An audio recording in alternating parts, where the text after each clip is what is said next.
run a little intro. That's going to be my typical welcome back, and then I'll introduce you and it'll be game time. Welcome back, everybody, to Window to the Soul. Happy Monday. I hope you're ready to start off the week. I hope you have a cup of coffee in your hand, and I hope you are, a little bit of creamer, not too much, just a nice black coffee. I am here with the Brandon Croft. Brandon, how are you? I'm good, Steven. Thanks, man. Now I say Monday because you kind of looked at me strange.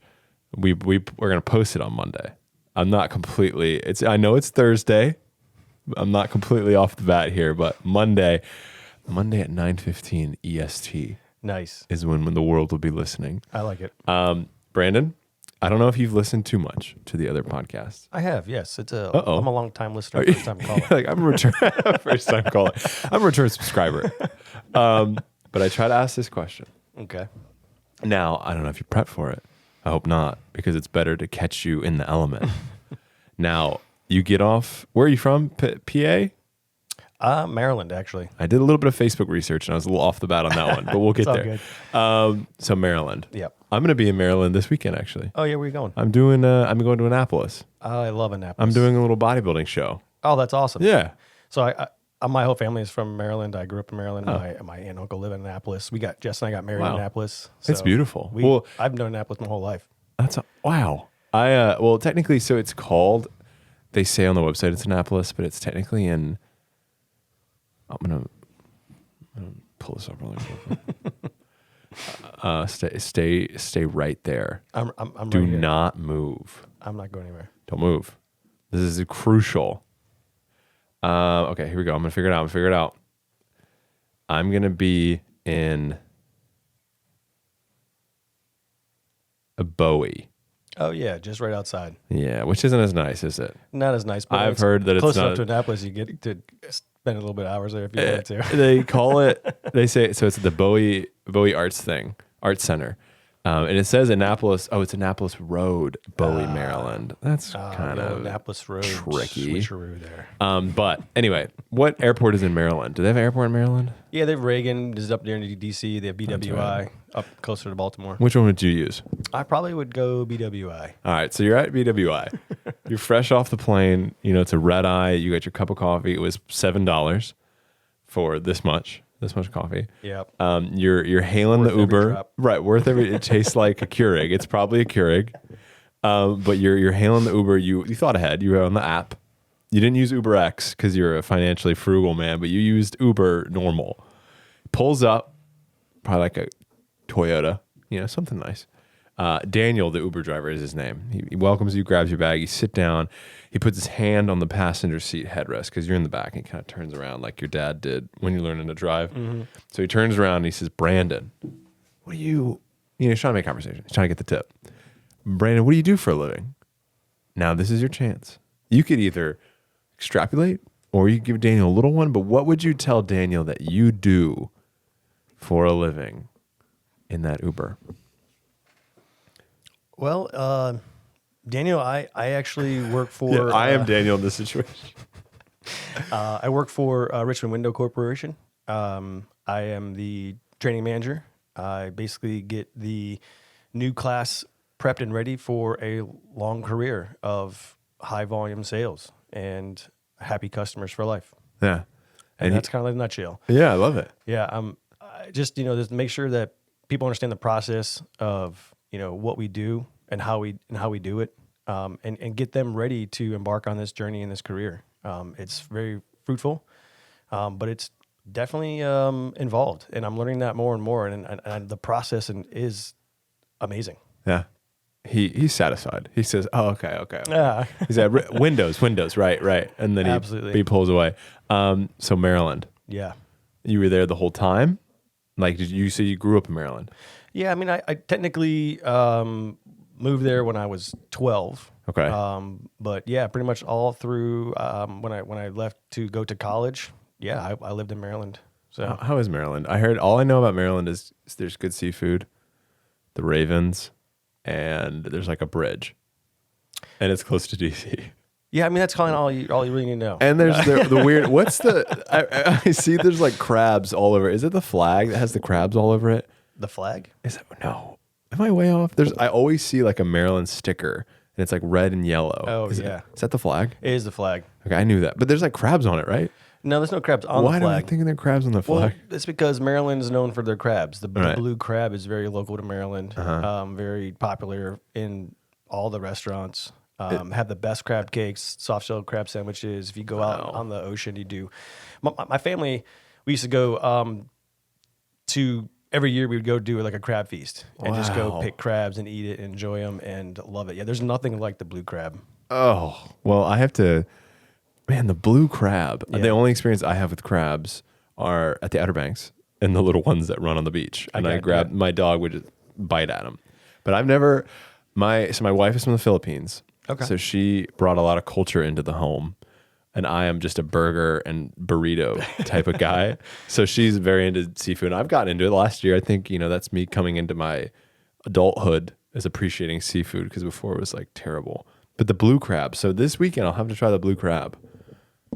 Yeah, I mean, it depends on where you go, obviously. Not in Bowie. Yeah, I mean, you might want. I don't know about rolling those dice in Bowie, but if you're gonna go anywhere else, definitely try to go to Annapolis or on the water or someplace that has. I mean, even in a harbor, I mean, even the Camden Yards crab cakes are on point. So sorry.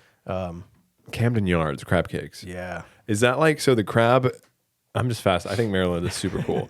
The crab is like Richmond's like brewery. It's just like everywhere you go, there's like probably a craft beer on the menu, and you're like, "Whoa, Richmond!" And it's like called the Main Street kind of thing. Yep. That's cool. Yeah. Oh yeah. And they have a lot of. I know my brother-in-law has like a boat parked or whatever you'd call it, like in the harbor there. Oh really? Yeah, Oh, that's cool. now Maryland's sweet. That's awesome. Yeah, they do a really cool light show every year in Annapolis. They do like a boat parade. Wow. Yeah, so it's the big yachts and big boats and all the boats that come out, and it's an annual thing, and the streets are packed and people are having a grand old time, and the people light their boats like Christmas, and they should have a whole parade. Everyone's throwing crabs. Yeah, everyone's throwing crabs. Poor crabs in the water. It's just like, this is not good. Yeah. But so you grew up there, and then at 12. So you moved there at 12. Right. So where were you before there? Well, technically I was born in Cleveland. Okay. My parents met in college in Cleveland. I lived there for about 3. Wow. And then we moved around a little bit. I lived in Texas. And then I mean, I just consider Maryland my home, like where I would consider where I'm from. Just because I just remember, just before that, I don't really remember a whole lot of the other places. Maybe, like school or here and there. But most of my memories and most of what I remember is coming from Maryland. Yeah. Ohio is just like flat, right? Just nothing much. Not a lot going on in Maryland. I mean, in Ohio. Yeah, it's a fun place to visit, and I enjoy seeing family from time to time. But I don't get to explore Ohio. You know what I mean? Like I go to my grandparents' house, and then that would be it. You can look out the window and see all of Ohio. Yeah, right. And there's no crabs. So No why would crabs. you be there? Well, there's we visited the Rock and Roll Hall of Fame the last time I was there, and that was a blast. But yeah, I mean, not a lot going on in Ohio from what I remember. Yeah. You got the Browns. That's about it. But I was doing some perusing on your Facebook. Uh-oh. It's hard for this podcast. Like if I was to be like hosting, and it was, I don't know, like a business podcast or something, you'd find the businessmen and you'd like research. Sure. But the people here, low profile. All I have is like Facebook. I don't have like a Right. BrandonCroft.com where I Right. can be like, oh, Maryland. Exactly. But it makes it this interactive journey that me and the listener are getting to know you. Yeah. So I went to your Facebook, Okay. and something alarmed me. Alarmed you. It was alarming. Okay. You went to an art institute. Oh, yeah, I did. Tell me about that. Oh, well. Just given that you were now in sales, there was a cool juxtaposition. And it's interesting to me because I talked to Linda last week, and she said that she wanted to, did arts and then changed. So I'm seeing a pattern. So what happened at the Art Institute? Well, Or the Art after? Institute was my juxtaposition from when I first originally graduated from my school and college. I first graduated with a sports medicine degree. Okay. And I worked at Loyola, Maryland, and that's where I met Jess. Yeah. And through the rigors of that, knowing the career and the level of, just the fact that I would always be traveling, I would never be around. I had all the training room hours, and I decided that career wasn't the best for family life kind of balance. And I wanted to refocus and re-put my energy into something else. And I've always been involved in art, and I've loved art, and I've loved the creation of the hands-on, just the creative side. And so I decided to pursue graphic design. And that was actually an online program. So I went to the Art Institute of Pittsburgh online. So not only did I do the online program, but I was doing it full-time while I was working full-time. Wow. And you were working the sports stuff full time or something else? I was doing something else. Yeah, I was in retail and sales and management, and so I'd full day of work, come home, do my projects, do my classwork, and I learned a lot. It was great, and I highly recommend pursuing an online course or career if you have some of that time. Yeah. It's just a really cool way to learn more and grow and do other things that are passionate to you and things that you want to do because it's convenient. Yeah, absolutely. For the most part, anyway. I mean, it wasn't convenient at 2:00 in the morning submitting all my projects, but I mean, at the same time, I was still able to have a career. I was still able to earn an income and then pursue that other part of my life, which I thought was going to be it. Yeah, and that sales kind of snuck up on you, right? You were doing art, and then you did like kind of like something to pay the bills, and it kind of took over.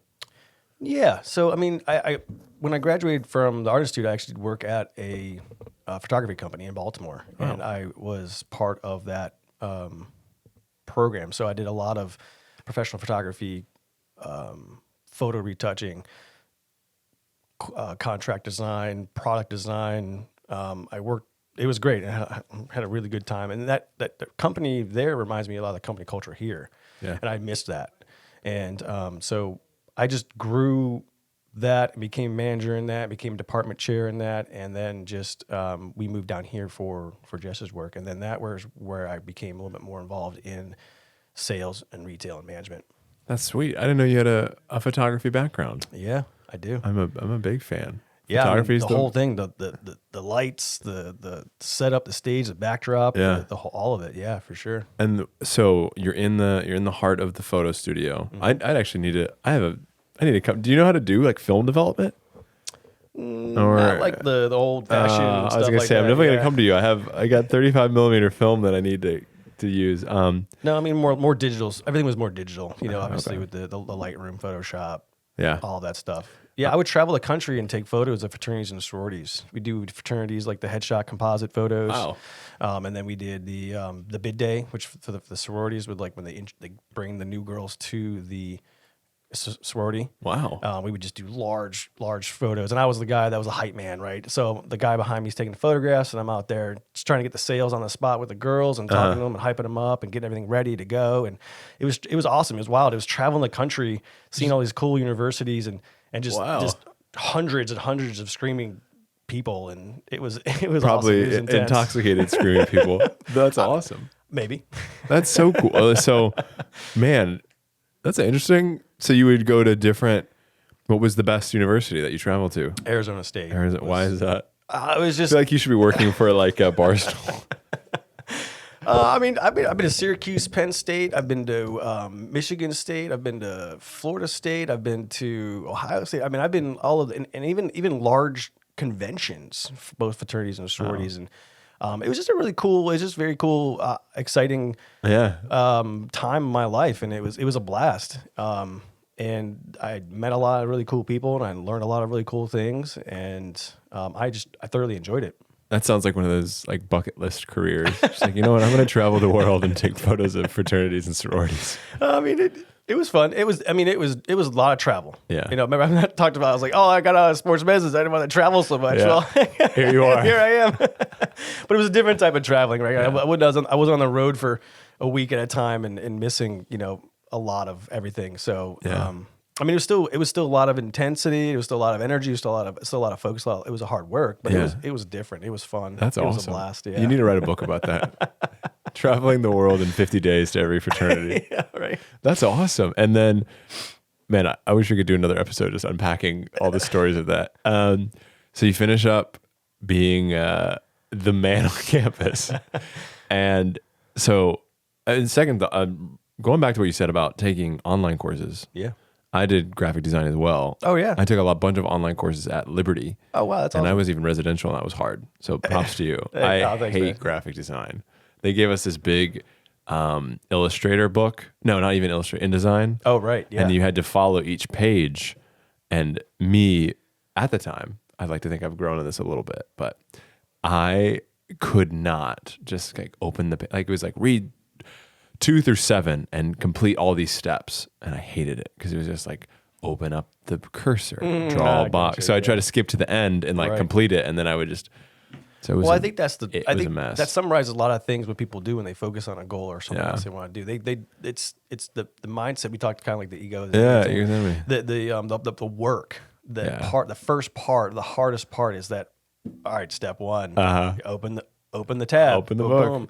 And so I think if we try to do a lot of those stepping things along the way to get to the end, but I think the journey to get to the end is where you learn the most. Is where you're able to finally apply what you're getting able to do, and that's kind of what I'm doing here, right? So, that was an awesome transition. The steps, So the steps that we're learning here, the process of the script and the process of the appointment, is the ultimate goal for you is to make a customer 100% happy and satisfied with their product, and for you, obviously, to make as much money as you can. But how are you going to get there? How are you going to do that sale? How are you going to be able to make that the best appointment possible? What are you going to be able to do? And you have to go through those steps, and you have to learn the process, because you can't get to the end without knowing the beginning. And I think that's a lot of life lesson too. Yeah, absolutely. I read, was it Atomic Habits? Have you read that? I have heard that one. I haven't read it yet, but I have heard of it. Yeah, and I haven't read it fully either. I opened it, I listened to it on a plane, and then when the plane landed, I put it away forever. But he talks about the way to be someone that accomplishes goals is to not, what did he say? He basically wanted to reframe it and say, I want to be someone that does these things, not I want to do these things. Right. And by becoming that character, it's like, I want to take these meticulous step by step because I want to become someone who enjoys that. It was really cool. But learning, especially like I said with this bodybuilding stuff, it's really taught me, like you said, every step of the way. Like it's every single day. If I wake up and have too much rice, it's like you follow the plan and then you get up there and then the hard work's complete. And it's like you got to show up on the Stairmaster 45 minutes every morning. You can't, if you miss one day, shortcuts. The next day you're going to rationalize it. And then the third day you're going to suffer from skipping 2 days. And then it's like, you're not going to win. Right. I mean, so that goal, right? And so those are the goals and those are the steps on the way. And whatever you decide to do with those steps or not do with those steps can really alter and affect that goal. Exactly. So, I think everyone needs like because speaking from experience, like I said, I couldn't even get to chapter 4 of this graphic design book of an entry. It's like this freshman year graphic design course, and I got frustrated and I closed it, and then I got a C.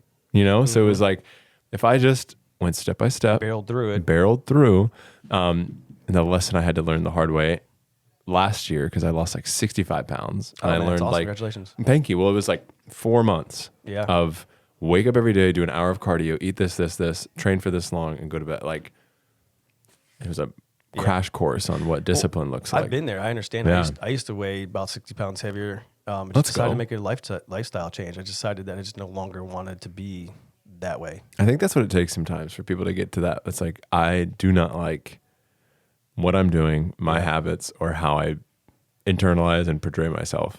Well, I mean, I think one of the things I learned, a lot of take away from a lot of these things that I'm learning along the way is like, if change won't happen unless the pain of the change is less than or greater than the pain that you're in now. Yeah. Right? So you're not willing to change anything if everything's good. Yeah. Right. But if it's painful or if it's complicated or difficult to make that change, you're not going to want to make it because people like not to make those difficult decisions. But at what point has it become so difficult where you currently are that it's going to be easier to make that change? Yeah. The threshold of pain is a lot smaller before you start something new. And you don't realize it until you start to do that or start to test yourself, and then you can really understand really how capable you are of a lot of things. And I think that's one of the biggest life lessons that I've learned about just in general of life and me, for sure. Yeah, and it's a shame because it's like everyone, there's a lot of people that aren't happy with the way they look, or they want to lose weight, but they don't believe they can do it, so they never start. But it's like it's at the end, right? You can do it. It's just like a steps. doubt. Well, I watched some.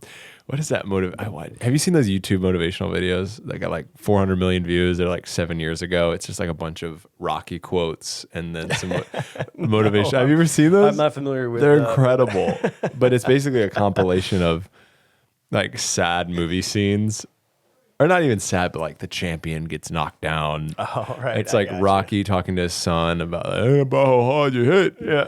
Right. And it's like a bunch of those quotes, and there's a speaker, and he says, our biggest fear is not that we're inadequate, but our biggest fear is that we are more capable than we ever believe. I wholeheartedly believe that. Yeah. We can do anything. Not anything, but we can set our mind to something. And then you mentioned, so That's you funny. lost this. What? Oh, I just set our mind something that reminds me of, just my mom used to tell me I had a pea brain. A pea brain. Yeah. That's And it wasn't terrible. because That's a terrible thing to say. well, it's not. It's only because when I just set my mind to something, I am like laser focused. Yeah. Like pea size. There's nothing else going on besides the goal. I have no other way or obstacle to get me past. Yeah. The only thing I want to do is accomplish that task, and that pea brain has narrowed itself down to that one thing, and nothing would stop me if I decided to make that decision. Yeah, absolutely. Yeah. And then I think probably as you grow, the P gets a little bigger and maybe allows for more like 2 goals, or like you can have multiple things going on. Right. Well, I'm the same way in terms of like, my wife's gonna laugh at that because she understands it. It's hilarious. Yeah, I'm kind of the same way. It's like, especially when it's such a regimen or routine, like, fitness or training and stuff like that. It's like, it's kind of, but it becomes selfish at that point, because all you're thinking of, I know, but when you've got you know what I mean? It's like when it becomes, especially with bodybuilding stuff. Thing, right? Yeah. It's like I'm eating sample sizes of rice, so naturally that turnover is I'm going to be a little less patient with my new wife of 3 months and my dog that's 9 months and this new cat. So it's like, it's balancing. That's what I'm learning right now, is how to have these goals, how to be goal oriented or have an entrepreneurial mindset, but also live in this moment, enjoy these things. Absolutely. But I'm the same way. Like I have to have something going on. Like I need to be a focus. I need to be doing something. Yeah. But that's dangerous because you lose the focus and you feel worthless. True. Yeah. So it's like, it's a sticky, that's the balance of life. Sticky, slippery slope. But you said you lost 60 pounds. Oh yeah. That's awesome. Yeah. Thanks. And I looked when I was perusing your Facebook. Yeah. You were a fitness trainer at Gold's. Did you do that? Did I look at the wrong Facebook? No, I would do sales for Gold's as okay. far as memberships, and I was like GM of a gym for a while. That's awesome. Once I made that turn to focus a little bit more on my health, and I kind of really embraced that and wanted to kind of do that a lot. So I like to work out, maybe not as intense as you, but I do like to keep somewhat routine and regimented. I think just helps the day. It helps my mind. It helps just create that just the discipline. Yeah. For sure. From what I've discovered this last year, it's like, for this prep every morning, it's like 45 minutes on the Stairmaster, but it's, you got to get done before you go to work. Mm-hmm. And if you miss the Stairmaster, and it has to be fasted, it's like because apparently that spurs the metabolic rate if you do it fasted, et cetera, et cetera. But all the meals are relying on you getting that cardio in, or like, and if you can't do that hour cardio post workout, because then you're gonna be at the gym for like 4 hours. Yep. So it's like you always, and that was the thing. If I got up, conquered that mountain first, everything in the day was just like, exactly. I can conquer anything. If I can get up and get myself to a Stairmaster and step 2,000 times. Well, I mean, they're talking about those steps again. Just make your bed in the morning. Make your bed. That's the first step of the day. Get everything tight and right. And then the whole day's staged. Easy breezy. Yeah. Now, so what we first connected on when I first met you, ego is the enemy. Oh yeah. That told me a lot about you. And because I was in a state, obviously we're a little bit different in age, I guess. How old are you? I'm 43. Okay, so like a little bit. Yeah. But when did you start getting into that like self-improvement in your life? When did that hit where you wanted to like, I want to better myself. I'm going to read this book. When did that start for you? Honestly, I think I've always had that mindset. I've always had that approach, but I don't think I ever really realized it until I decided to actually start making a conscious effort to do more. Yeah. That was only a couple of years ago. Wow. Yeah. And That's so, thanks. I was at a place where I wasn't where I needed to be. Yeah. And I was trying to, I was at a struggle. And I just kind of found that maybe I needed to do a little bit more internal search and figure out more about me. Yeah. And so that kind of sparked it. Again, the whole thing, I didn't want to be that big anymore. I decided to make a change. I wanted it to be in a different place mentally, and so I decided to make that change. Yeah. And I think it just kind of worked itself out. Really recently, right before I even took this job, I had a really bad back injury that really laid me up. I wasn't able to really do a lot of physical stuff. I initially had to have 2 injections in my back. Oh. I wasn't able to walk or stand or do a lot of physical activity. So I was really forced to shut down. Yeah. And so I was like, my soul used my body to help cleanse my mind. And I took a lot of that time, a lot of that energy to just dive deep into it. Yeah. And so that was really it for me. And I found that being that focus and enjoying that journey and reading these books that everyone here has suggested, and like the one that you suggested, have just been really uplifting and really able to be me now finding out who I am and what I like to do. Yeah. And I'm enjoying the life. I'm enjoying the ride. I'm still enjoying it. I still listen to more books. Yeah, I take the feedback from everybody. Every suggestion that you guys get, I have a whole laundry list of audiobooks. That's awesome. Yeah. No, Every day while I work out, drive in, drive home, I'm always trying to learn or do something. Yeah. Trying to improve. Yeah. That's awesome. Yeah, absolutely. Yeah. And like you said, I think it takes, something. Yeah. It took something. You were inhabilitated, sitting on your back. I would have done it otherwise, I don't think. Yeah. I don't think I would have been able to do it like that. Yeah. And I don't think I would have had the capacity or the drive or even the time, right? Yeah. Who has the time to sit down and listen to 5 hours audiobooks and journal and write and just dig deep into themselves? Yeah. Because you got a career, it takes a lot of your time. You got a family, it takes a lot of time. You have other things that are more important except yourself. But sometimes you need that time for yourself to find the importance of all the other things. I think it's really cool that you had that, because I think, obviously I'm super young, so I have no jurisdiction on these these claims. But I think when people get older, they start to kind of settle into how things are and just kind of cruise. Yeah. But it was cool that you had it, more in the later part of your life. You're like, okay, I really need to. It's a cool pivot. I think it's really brave, because it's like you got a lot going on, and you took that time to step back and be like, it took you back breaking. Yeah. But you sat there and had Almost, that, and you did that internal search. Yeah, for sure. And it's only a couple of years I decided to really make that change and that start. I'm sure it was really hard, especially when everything's in motion. Especially when everything's in motion. Yeah. For sure. And what was that like? We'll finish up, but how? I'm here, yeah. Hey, well, we're running out of. I'm trying to keep you on that schedule. It's all good. But like, man, this is such a good conversation. We didn't touch on the. So you're. Well, we could talk about other stuff too. We could do another. We could do another episode too. But what? I guess we'll leave with this.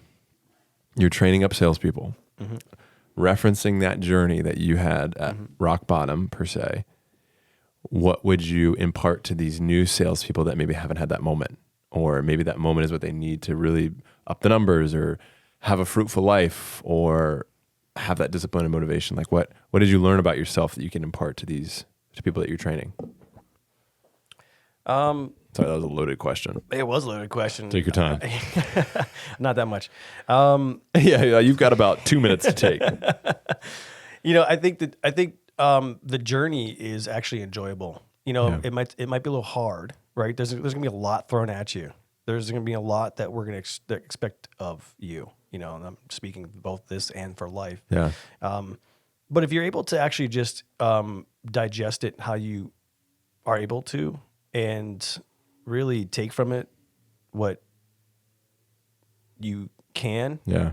and focus and learn and grow, Yeah. then you're going to do great. You're going to succeed.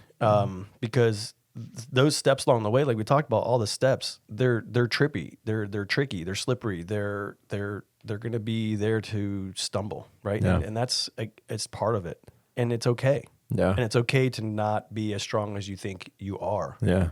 Absolutely. And sometimes you need that reality check or that confirmation that you can do this. You are capable. You are stronger than you realize. You are stronger than you think. Yeah, absolutely. And that's just again, just life lessons have taught me this. And it's a philosophy that I live by. I wholeheartedly believe that.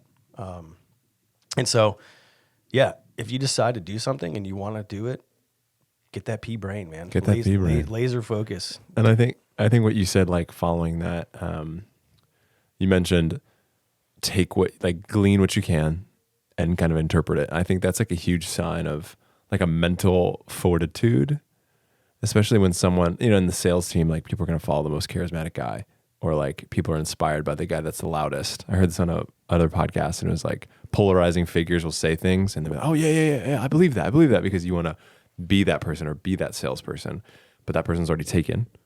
And if you can sit back and soak up certain lessons and interpret them into your own life, like I think you're going to bring a whole impact to the sales team.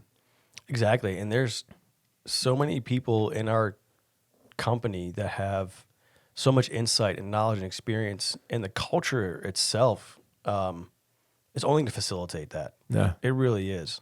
If the only way you won't succeed in this environment is because of your choice not to. Yeah. It's your game to lose. Yeah. And like you said, for those, there's going to be the slippery slopes, but I think that those signs are that you're in the right path. Agree. If you're hitting roadblocks, you're going the right way. Yeah. Because you're not in cruise control in the old lane that was wide open in Ohio. Yeah, right. You're in the mountains right now. Exactly. Well, that's awesome. Anything else you want to quick chat about, my man? I think that's everything. Thanks for being here. I'm trying to make sure I don't take too much of your time. Oh, I appreciate you letting me talk on the show, man. I've enjoyed listening to it. For sure. I think this has been one of my favorites. Definitely.